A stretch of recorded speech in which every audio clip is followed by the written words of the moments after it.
आमମାନେ ସମସ୍ତେ ଜାଣିଛେ କି ରାସନ କାର୍ଡ଼ଟିଏ ପାଖରେ ଥିଲେ ବିଭିନ୍ନ ପ୍ରକାର ସୁବିଧା ସରକାରଙ୍କ ତରଫରୁ ହେଲ୍ଥ କତରୁ ୱେଲ୍ଥ ପର୍ଯ୍ୟନ୍ତ ବିଭିନ୍ନ ପ୍ରକାର ଯେଉଁ ସବସିଡ଼ି ରହିଛି ଯେଉଁ ହେଲ୍ପ ରହିଛି ସରକାରୀ ସହାୟତା ରାସନ କାର୍ଡ଼ଧାରୀଙ୍କୁ ପ୍ରଥମ ମିଳେ।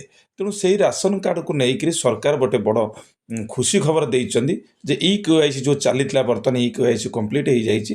ମାସେ କିମ୍ବା 2 ମାସ ଭିତରେ ସେଇଟା ଅପଡ଼େଟ୍ ହେଇଯିବ ଏବଂ ଯେଉଁମାନେ ଅଯୋଗ୍ୟ ହିତାଧିକାରୀ ସେମାନଙ୍କ ନାଁ କଟିଯିବ ଆଉ ଯୋଗ୍ୟ ହିତାଧିକାରୀ ନାଁ ଯୋଡ଼ିବା ସହିତ ଯେଉଁ ନୂଆ ହିତାଧିକାରୀ ଆପ୍ଲାଏ କରିଥିଲେ ନୂଆ ରାସନ କାର୍ଡ଼ ପାଇଁ ଆପ୍ଲାଏ କରିଥିଲେ 10 ଲକ୍ଷରୁ ଉର୍ଦ୍ଧ୍ୱ ଯେଉଁଟା ଯୋଗାଣ ମନ୍ତ୍ରୀ କହୁଥିଲେ ସେଇଟା ଯୋଗାଇ ଦିଆଯିବ।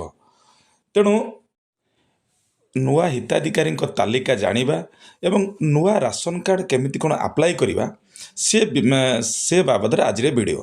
ତେଣୁ ଭିଡ଼ିଓ ଆରମ୍ଭ କରିବା ପୂର୍ବରୁ ଗୋଟେ କହି ରଖୁଛି, ଆପଣମାନେ ଯଦି ଚ୍ୟାନେଲରେ ନୂଆ ହେଇଥିବେ ଚ୍ୟାନେଲକୁ ସବସ୍କ୍ରାଇବ୍ କରିବେ ଏବଂ ବେଲ୍ ଆଇକନ୍କୁ ଦବାଇ ଦେବେ ଏଇଭଳି ନୂଆ ନୂଆ ଇନଫର୍ମେଟିଭ୍ ଭିଡ଼ିଓ ପାଇବା ପାଇଁ। ତ ଚାଲନ୍ତୁ ଷ୍ଟାର୍ଟ କରିବେ ଆଜିର ଭିଡ଼ିଓ। ନୂଆ ରାସନ କାର୍ଡ଼ ଆପ୍ଲାଏ କରିବା ପାଇଁ ବ୍ରାଉଜରରେ ଆପଣଙ୍କୁ ସର୍ଚ୍ଚ କରିବାକୁ ପଡ଼ିବ www.foododisha.in। କ୍ଲିକ୍ କଲା ପରେ ଯେଉଁ ଅଫିସିଆଲ ୱେବସାଇଟ୍ଟା ଖୋଲିଯିବ। ୱେବସାଇଟ୍ ଖୋଲିଗଲେ ଯେଉଁ ଆସୁଛି ଯେଉଁଟା ପପଅପ୍ ଆସୁଛି ଏ ପପଅପ୍ଟାକୁ କାଟିଦେବେ। କାଟିଦେଇ ସାରିଲା ପରେ ଆମକୁ ବର୍ତ୍ତମାନ କ'ଣ ନା ନୂଆ ରାସନ କାର୍ଡ଼ ଆପ୍ଲାଏ କରିବାର ଅଛି। ତ ନୂଆ ରାସନ କାର୍ଡ଼ ଆପ୍ଲାଏ କରିବା ପାଇଁ ଆମକୁ ପ୍ରଥମେ କ'ଣ କରିବାକୁ ପଡ଼ିବ ନା ଏଇ ଯେଉଁ ଉପରେ କେତେଟା ଯେଉଁ ଲିଙ୍କ ଦେଇଛି ସେ ଲିଙ୍କ ଭିତରୁ ଯେଉଁଠି ଅନଲାଇନ୍ ସର୍ଭିସ୍ ଅଛି ଅନଲାଇନ୍ ସର୍ଭିସ୍ ଉପରେ କ୍ଲିକ୍ କରିବାକୁ ପଡ଼ିବ। ଯେଉଁ ଅନଲାଇନ୍ ସର୍ଭିସଟା ଇଏ ହେଉଛି କଷ୍ଟମରଙ୍କ ପାଇଁ, ବାକି ଯେତେକ ସର୍ଭିସ୍ ଅଛି ତା ଦେହରେ ଆମମାନଙ୍କର କୌଣସି ଆବଶ୍ୟକତା ନାହିଁ। ତ ଅନଲାଇନ୍ ସର୍ଭିସ୍ ଉପରେ କ୍ଲିକ୍ କଲା ପରେ ଯେଉଁ ପ୍ରଥମ ଲିଙ୍କଟା ଆସୁଛି ସିଟିଜନ୍ ସର୍ଭିସ୍, ତ 3ଟା ଲିଙ୍କ ଆସିଗଲା ନା, ଯେଉଁ ସିଟିଜନ୍ ସର୍ଭିସ୍ ତାପରେ ଆପଣ କ୍ଲିକ୍ କରିବେ। କ୍ଲିକ୍ କଲା ପରେ ଆପଣ ତଳକୁ ସ୍କ୍ରଲ୍ କରିବେ। ତଳକୁ ସ୍କ୍ରଲ୍ କଲା ପରେ ଆମକୁ 2ଟା ଅପସନ୍ ଆସିଗଲା, ଗୋଟେ ହେଉଛି NFSA ଆଉ ଗୋଟେ ଆସିଗଲା SFSS। ତ ଗୋଟେ ନ୍ୟାସନାଲ୍ ଫୁଡ଼୍ ସିକ୍ୟୁରିଟି ଆକ୍ଟ ଅର୍ ଆଉ ଗୋଟେ ହେଇଗଲା କ'ଣ ନା ଷ୍ଟେଟ୍ ଫୁଡ଼୍ ସିକ୍ୟୁରିଟି ସର୍ଭିସ୍। ତ ଏ 2ଟା ଭିତରୁ ଆମର ଯେଉଁ NFS ଯେଉଁଟା ଅଛି ଯେଉଁଟା ନ୍ୟାସନାଲ୍ର ସିଏ ତା ଦେହରେ ଟିକେ ଆପ୍ଲାଏ ପାଇଁ ବର୍ତ୍ତମାନ ଟିକେ ପ୍ରୋବ୍ଲେମ୍ ହେଉଛି।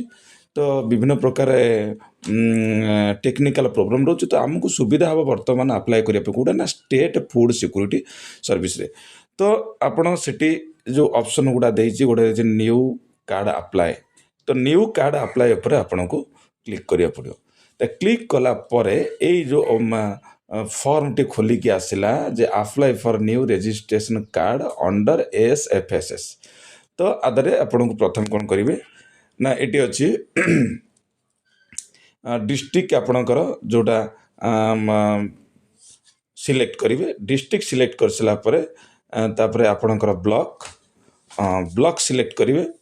ବ୍ଲକ୍ ସିଲେକ୍ଟ କରିସାରିଲା ପରେ ତଳେ ଅଛି GP ୱାର୍ଡ଼ ବା ଗ୍ରାମ ପଞ୍ଚାୟତ, ଯେଉଁଟା ଗ୍ରାମ ପଞ୍ଚାୟତ ଆପଣଙ୍କର ଯେଉଁଟା ସେଇଟା ଖୋଜିକିରି ସିଲେକ୍ଟ କରିନେବେ। ସିଲେକ୍ଟ କରିନେଇ ସାରିଲା ପରେ ତାପରେ ଆପଣଙ୍କର ଭିଲେଜ୍ ଆସିଯିବ, ଆପଣଙ୍କର ଗାଁ। ଆପଣଙ୍କ ଗାଁ ବି ଆଦେହରେ ଲିଷ୍ଟ ଭିତରୁ ଆପଣ ବାଛି ନେଇଯିବେ, ସିଲେକ୍ଟ କରିନେବେ।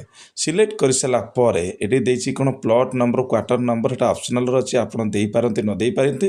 ତାପରେ ପିନ୍କୋଡ଼୍ ଅଛି, ସିଏ ମଧ୍ୟ ଅପସନାଲ୍ର ଅଛି, କିନ୍ତୁ ପିନ୍କୋଡ଼୍ଟା ଯେହେତୁ ଆମେ ସମସ୍ତେ ଜାଣନ୍ତି ତ ପିନ୍କୋଡ଼୍ ଦେଇଦେବାଟା ସୁବିଧା ହେବ। ପିନ୍କୋଡ଼୍ ଟାଇପ୍ କରିସାରିଲା ପରେ ତଳକୁ ସ୍କ୍ରଲ୍ କରିବେ। ତଳକୁ ସ୍କ୍ରଲ୍ କଲା ପରେ ଏଠି ଅଛି କ'ଣ ନା ବେନିଫିସିଆରୀ ଡିଟେଲ୍ସ, ଯେଉଁମାନଙ୍କ ନାଁରେ ଏ ଯେଉଁ ରାସନ କାର୍ଡ଼ଟା ଆପ୍ଲାଏ କରାଯିବ ତାଙ୍କ ନାଁ ଏଠି ଆଡ଼୍ କରାଯିବ। ଏ ଯେଉଁ ସାଇଡ଼୍ରେ ଯେଉଁ ଚେକ୍ ବକ୍ସ ଦେଇଛି ତ ଚେକ୍ ବକ୍ସରେ ଆପଣ ସେଠି ଟିକ୍ କରିବେ।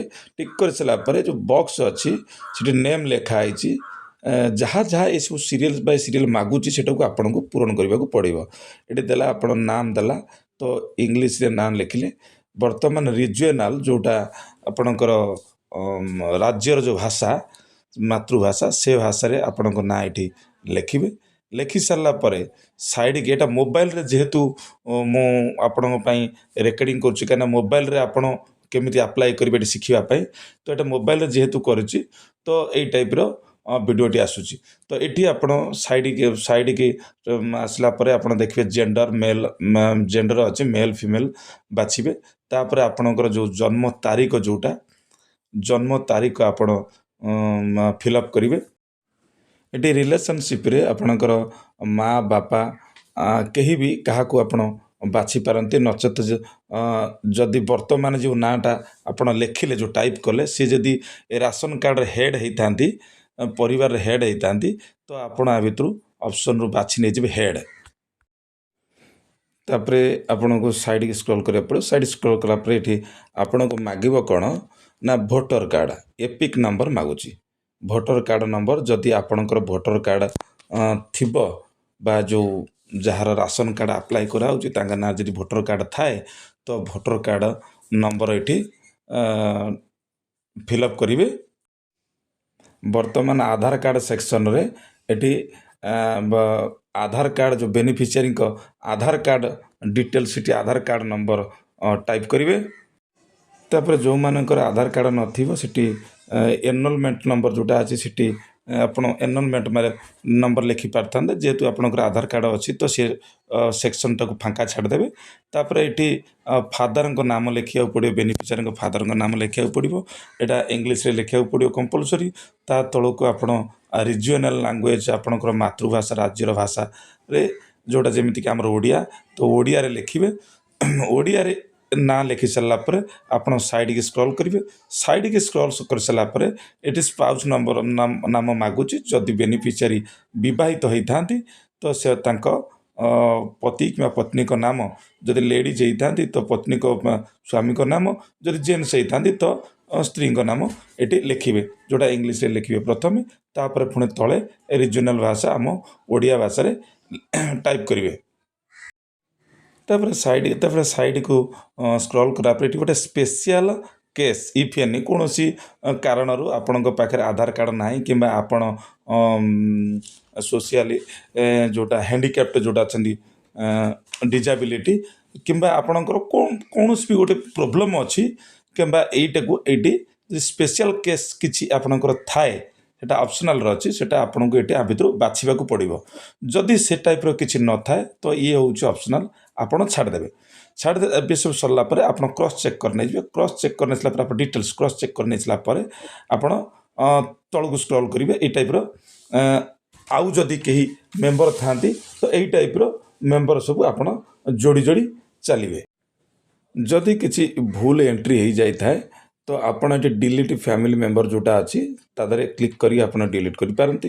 ନଚେତ ସାଇଡ଼୍ରେ ଯେଉଁଟା ଆଡ଼୍ ମେମ୍ବର ଅଛି ଆଡ଼୍ ମେମ୍ବରରେ କ୍ଲିକ୍ କରି ଆପଣ ନୂଆ ମେମ୍ବର ମଧ୍ୟ ଆଡ଼୍ କରିପାରନ୍ତି। ବର୍ତ୍ତମାନ ତଳକୁ ସ୍କ୍ରଲ୍ କରିସାରିଲା ପରେ ଏଇଟା ଯେଉଁ ଅଦର ଇନଫୋ ଅଛି ଅଦର ଇନଫୋରେ ଆପଣଙ୍କୁ ଆପଣଙ୍କର ଯେଉଁ ଡିଲରକୁ ବାଛିବାକୁ ପଡ଼ିବ। ଡିଲର କୋଡ଼୍ ଯଦି ଆପଣ ଜାଣିଛନ୍ତି ଡାଇରେକ୍ଟ ଯାଇପାରିବେ, ନଚେତ ଏଇ ଯେଉଁ ଇଏ ଭିତରେ ଲିଷ୍ଟ ଭିତରେ ଆପଣଙ୍କର ଡିଲର କିଏ ବାଛି ନେଇଯିବେ।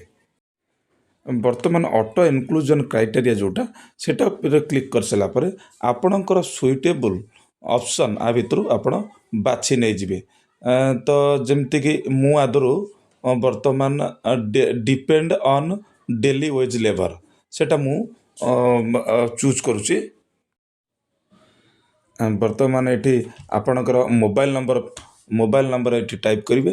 ମୋବାଇଲ୍ ନମ୍ବର ଟାଇପ୍ କରିସାରିଲା ପରେ ସାଇଡ଼୍କୁ ସ୍କ୍ରଲ୍ କରିବେ, ବ୍ୟାଙ୍କ ଉପରେ କ୍ଲିକ୍ କରିବେ ଏବଂ ଯେଉଁଟା ଅପସନ୍ରେ ଯେଉଁଟା ଆସୁଛି ଯେଉଁ ବ୍ୟାଙ୍କ ଲିଷ୍ଟ ଭିତରେ ଆସୁଛି ଏ ଲିଷ୍ଟରୁ ଆପଣଙ୍କର ବ୍ୟାଙ୍କ ଯେଉଁଟା ଆପଣ ବାଛି ନେଇଯିବେ।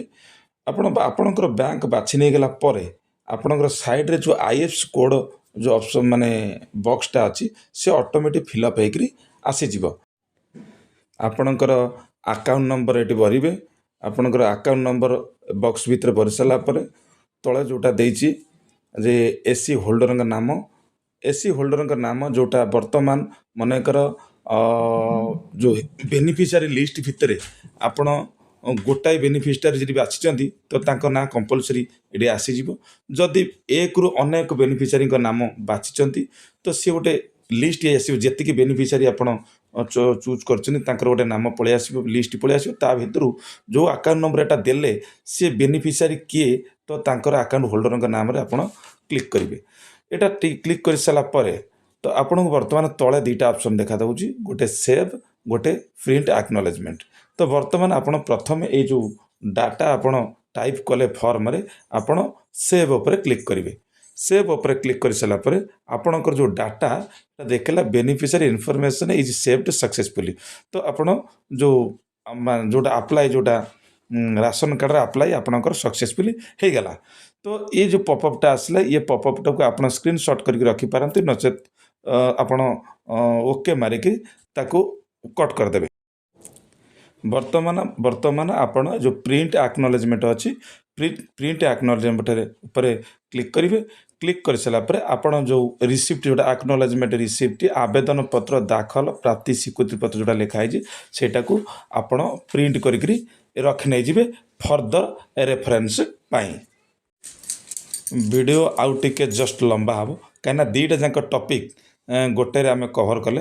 बर्तमान तो राशन कार्ड अप्लाई कंप्लीट हो गला। बर्तमान आपन को राशन कार्ड लिस्ट चेकअप करने राशन कार्ड नुआ लिस्ट आपन को बेनिफिशियरी लिस्ट जानवा हेले आपन प्रथम पुणी ब्राउजर कौन करेंगे ब्राउजर में आपन को मारे पड़ो NFSA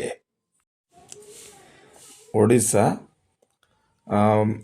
NFSA ओडिशा मारी सारापर आपन को सर्च कले आपन जो प्रथम जो वेबसाइट आसीज NFSA कार्ड्स एंड बेनिफिशियरी जो प्रथम जो वेबसाइट आसीज से प्रथम वेबसाइट रे आपन को क्लिक करेंगे। क्लिक कर सारा पर यही टाइप रो जो ऑफिशियल वेबसाइट खोली जीवो खोलीगला पर आपन को ये कौन करिया पड़िबो ना प्रथमे डिस्ट्रिक्ट चूज करने को पड़िबो तापरे आपन को ब्लॉक चूज करने को पड़िबो।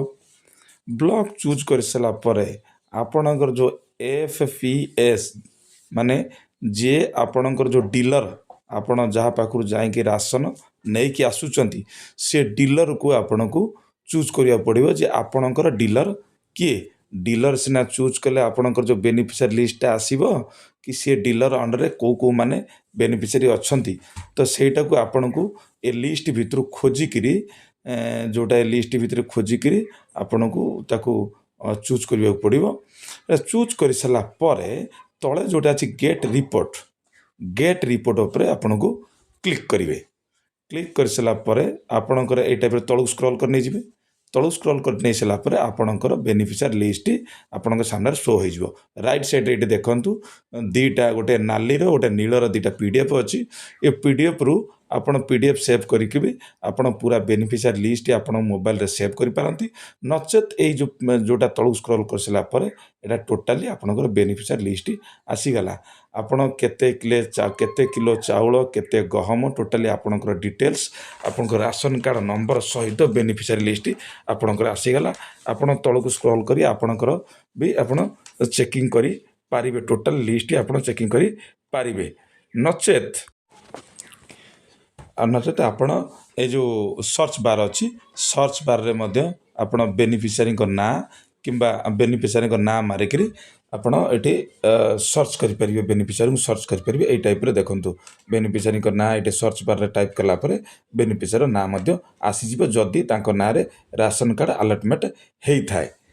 तो यही टाइप भाव में आपण निज घरे बसिकी मोबाइल रे आपण राशन कार्ड नुआ राशन कार्ड अप्लाई मध्य करि परिबे एवं पूरा details beneficiary details ration card धारी लिस्ट आपण निजे चेकिंग भी करें देखी भी पारे।